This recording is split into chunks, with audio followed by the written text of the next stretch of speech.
Social engineering ये क्या होता है मैम?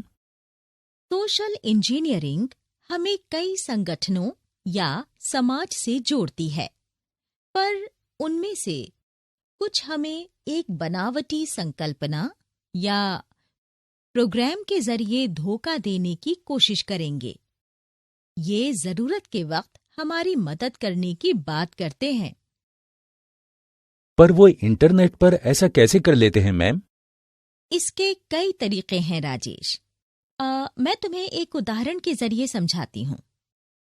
एक इंसान के तौर पर हमें एक दूसरे पर विश्वास करना सिखाया गया है, पर अपने फायदे के लिए कई लोग गलत इरादों से इस भरोसे को तोड़ देते हैं।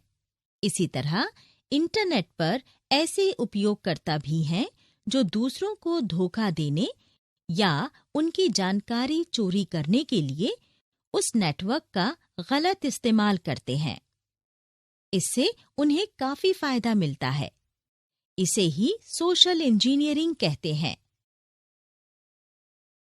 ये घुसपैठिए नेटवर्क से फायदा उठाने के लिए ऐसे प्रोग्राम्स बनाते हैं जो बेकसूर उपयोगकर्ता की पहचान कर निजी जानकारी उनके साथ साझा करने के लिए फंसा सके।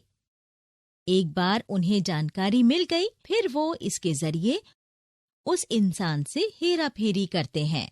उदाहरण के तौर पर किसी को एक फर्जी संगठन से शानदार नौकरी के लिए एक ईमेल आया।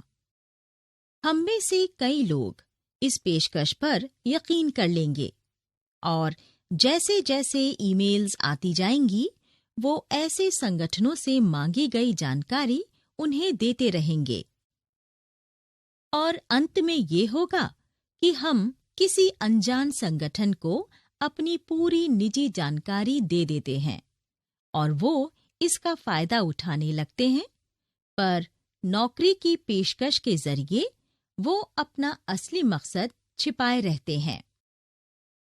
तो तुम समझे हमारी तरफ से क्या खतरा है? हाँ, ये तो सच में बहुत खतरनाक स्थिति है। हम कई कामों के लिए इंटरनेट का इस्तेमाल करते हैं। कई एजेंसियों से पेशकश या ईमेल्स आती रहती हैं, तो हमें इस तरह की गतिविधियों से बहुत सतर्क रहने की जरूरत है मैम। सही कहा राजेश। इंटरनेट के जरिए हमारे व्यक्तिगत सिस्टम में घुसपैठ के कई तरीके हैं जिनका वो इस्तेमाल करते हैं। सच में? तो किसी नेटवर्क का इस्तेमाल करते वक्त सबसे कमजोर कड़ियां कौन सी हैं जिन पर हमला हो सकता है मैम? ठीक है राजेश, मैं तुम्हें कई थ्रेट्स के बारे में बताती हूँ। दरअसल सोशल इंजीनियरिंग के जरिए किसी को धोखा देने के लिए उससे निजी या गोपनीय जानकारी ले ली जाती है और इसका इस्तेमाल धोखाधड़ी करने के लिए किया जाता है। स्पैम मेल के अलावा वो इसे और किन तरीकों से कर सकते हैं? जब भी इंटरनेट की बात होगी तो कई और तरीके हैं। मैं तुम्हें एक एक कर उनके बारे में बताती हूँ।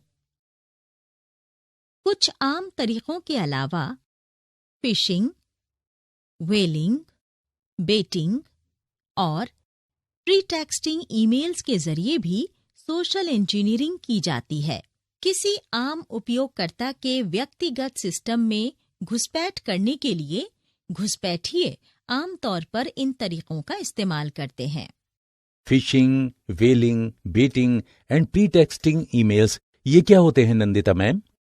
ठीक है, मैं तुम्हें इन एहतियात के बारे में एक एक करके बताती हूँ।